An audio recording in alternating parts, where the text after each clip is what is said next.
오늘은 생명의 파수꾼이 되어라, 그런 제목으로 하나님의 말씀을 전하겠습니다.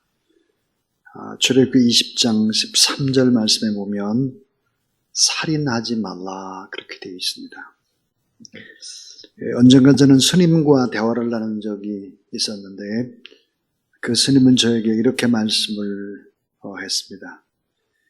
기독교는 우리 불교보다 낮은 차원의 윤리를 가지고 있습니다. 기독교에서는 원수를 사랑하라고 말하는데 불교에는 아예 원수도 없기 때문입니다. 이 말을 듣고 제가 스님께 이런 질문을 드렸습니다. 스님은 일평생을 살면서 마음속에 미워하거나 분노하거나 싫어했던 분이 없으신지요? 그때 스님의 대답, 무슨 대답이었을까요? 미워한 사람이 너무너무 많습니다. 저는 다시 스님께 이렇게 말했습니다. 스님, 성경은 미워하는 마음을 품으면 곧 살인이라고 했습니다. 자, 미워하는 마음을 품고 인생을 살면 그것이 곧 살인하는 사람, 그 사람이 원수라고 말했습니다. 스님은 스님의 마음속에 일어나고 있는 미움의 감정, 분노에 대한 해결의 방법을 갖고 계십니까? 이렇게 질문을 드리고 대화를 한 적이 있습니다. 마태복음 5장 21절 22절, 옛사람에게 말하는 바 살인하지 말라, 누구든지 살인하면 심판을 받게 되리라 하였다는 것을 너희가 들었으나 난 너희 이름이 형제에게 노 하는 자마다 심판을 받게 되고 청제를 대하여 나가라 하는 자는 공회에 잡혀가게 되고 미련한 놈이라 하는 자는 지옥불에 들어가리라. 자, 형제에 대해서 라가 그랬습니다. 이 라가가 뭘까? 헬라어로 바보, 천치, 미련한 놈, 이렇게 말하는 그 자체가 살인이다 그랬습니다. 요한 1서 3장 15절, 그 형제를 미워하는 자마다 살인하는 자니 살인하는 자마다 영생이 그 속에 거하지 아니하는 것을 너희가 아는 바라 그랬습니다. 자, 이 성경은 생명의 가치의 절대성을 말씀을 하고 있습니다. 자, 인간은 하나님의 형상대로 창조되어졌습니다. 그래서 살인은 하나님의 형상을 파괴하는, 하나님을 대적하는, 하나님을 모독하는 행위가 됩니다. 생명의 주인은 내가 아니라 창조주 하나님이시기 때문입니다. 이웃의 피를 흘리면 그 피가 땅을 더럽히고 마침내 하나님께까지 더럽히는 행위가 된다 그랬습니다. 탈무드에 보면 이런 얘기가 나옵니다. 만약 어떤 사람이 한 생명을 구하면 그것은 전 세계를 구하는 것과 마찬가지다. 그리고 만약 한 사람이 한 생명을 파괴하면 그것은 전 세계를 파괴하는 것과 같다 그랬습니다. 자, 사람이 만일 온 천하를 얻고도 제 목숨을 잃으면 무엇이 유익하리요? 사람이 무엇을 주고 제 목숨과 바꾸겠느냐 그랬습니다. 이 십계명에는 하나님의 언약의 백성의 아주 이상적인 공동체적인 신앙 공동체의 꿈이 그대로 담겨져 있습니다. 제임스 패커라고 하는 사람이 십계명을 가리켜서 사회의 접합제다 그랬습니다. 접합제. 여기에 나타난 이상적인 공동체의 모습을 이렇게 설명을 합니다. 자, 하나님을 잘 섬기고 예배하는 공동체. 십계명, 1계명, 2계명, 3계명. 일과 휴식에 리듬이 있는 공동체, 제4계명. 결혼생활과 가정생활을 존중하는 공동체, 5계명과 7계명. 인간의 생명과 기본권을 존중하는 공동체, 제6계명. 모든 인간관계의 진실과 정직을 존중하는 공동체, 제9계명. 재산과 소유권을 존중하는 공동체, 제8계명과 10계명 그렇습니다. 이 10계명에 나타난 이상적인 공동체의 모습은 현대 대부분 국가들이 추구하는 목표이기도 합니다.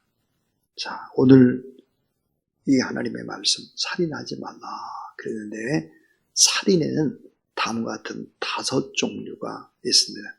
그 첫 번째, 간접적인 살인입니다. 사회가 점점 복잡해지면서 직접적인 행위와 간접적인 행위, 그리고 의도적인 행위와 비의도적인 행위로 구분하기 어려운 살해 행위들이 아주 교묘하게 진행되고 있습니다. 자기 손에 피를 묻히지 않고도 남의 생명을 빼앗는 행위들이 점점점 늘어나고 있는 것입니다. 성경에서는 권력자들이 법을 이용해서 교묘히 생명을 해치는 행위가 많이 나오고 있습니다.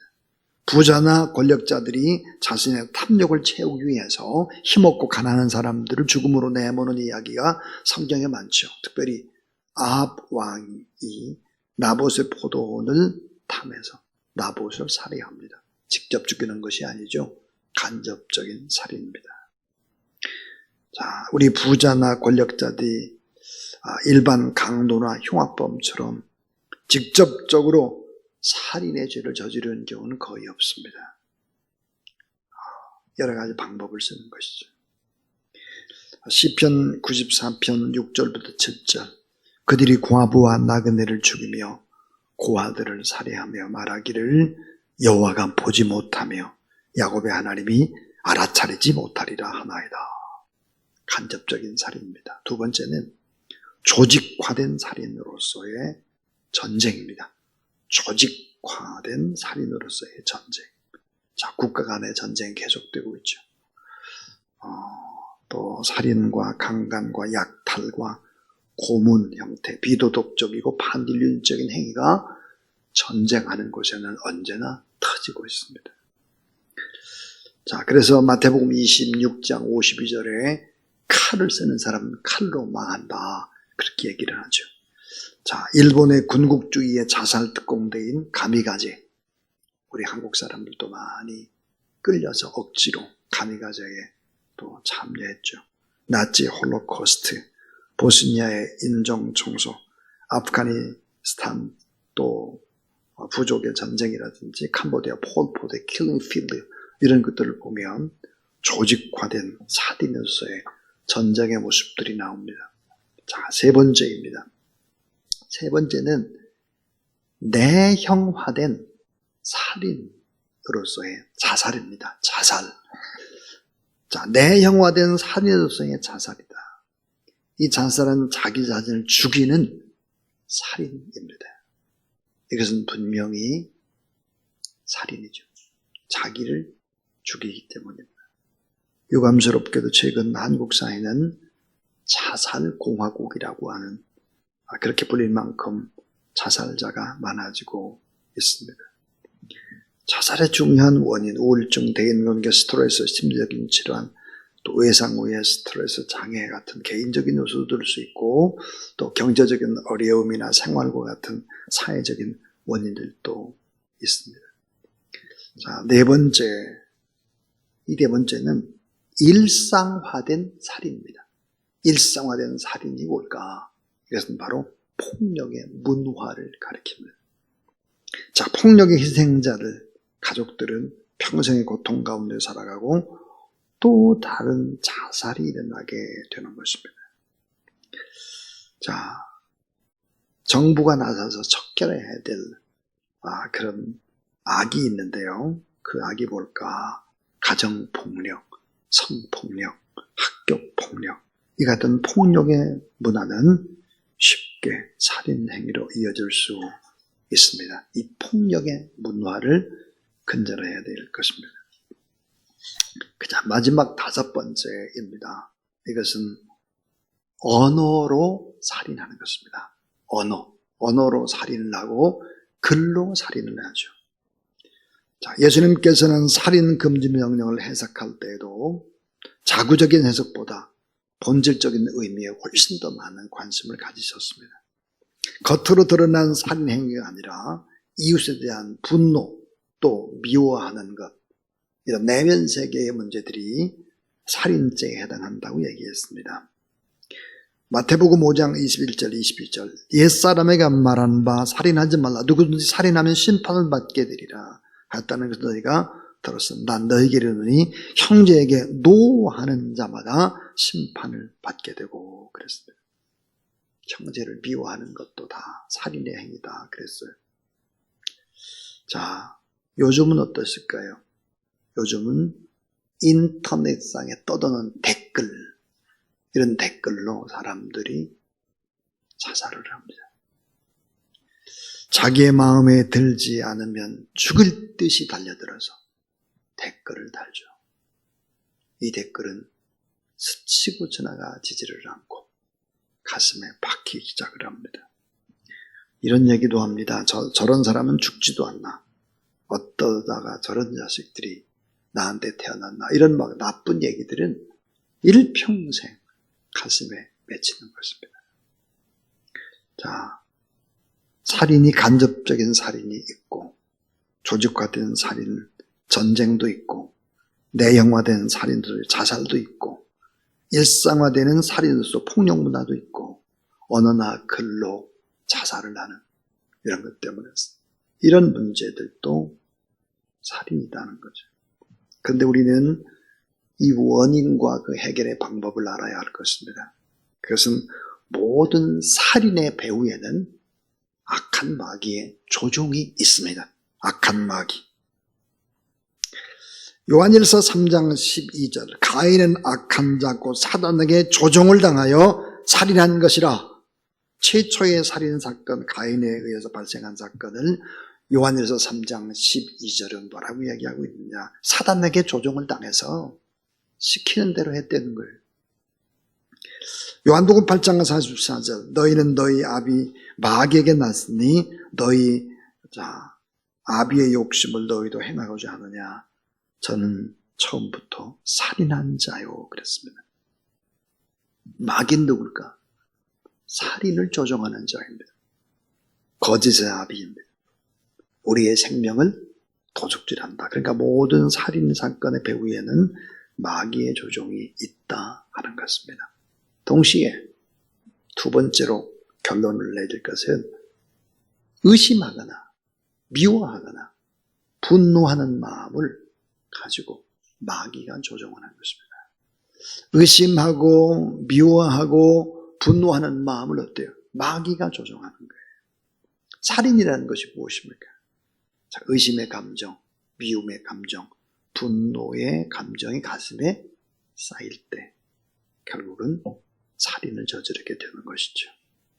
의심, 미움, 분노 없이 살인은 설명할 길이 없는 것입니다. 믿어줘야 합니다. 이해하고 긍휼히 여겨줘야 합니다. 사랑해야 합니다.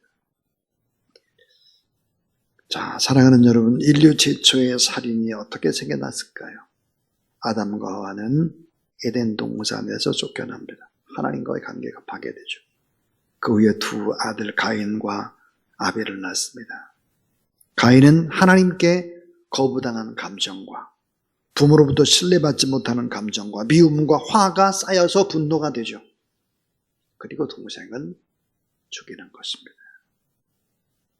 사람에게 있어서 가장 어려운 문제가 뭘까? 분노의 감정입니다. 이 분노의 감정은 한꺼번에 발생하지를 전혀 않습니다. 쌓이죠. 의심합니다. 그 다음에 미워집니다. 시간이 지나면 분노가 쌓입니다. 이것이 쌓이면 폭발을 하죠. 자살을 하거나 또 사람을 죽이거나 이렇게 하는 것이죠. 분노하는 것은 뭘까요? 물을 끓이는 것과 같습니다. 이 끓은 물을 자기 속에 담아놓은 사람은 결국 자기 마음이 상하게 되죠. 이 분노의 감정은 자기가 다치고 먼저 그 다음 이웃이 다치게 되어 있습니다. 의심이나 미움이나 분노는 얼마든지 영혼을 갉아먹는 무서운 질병이 될 수 있습니다.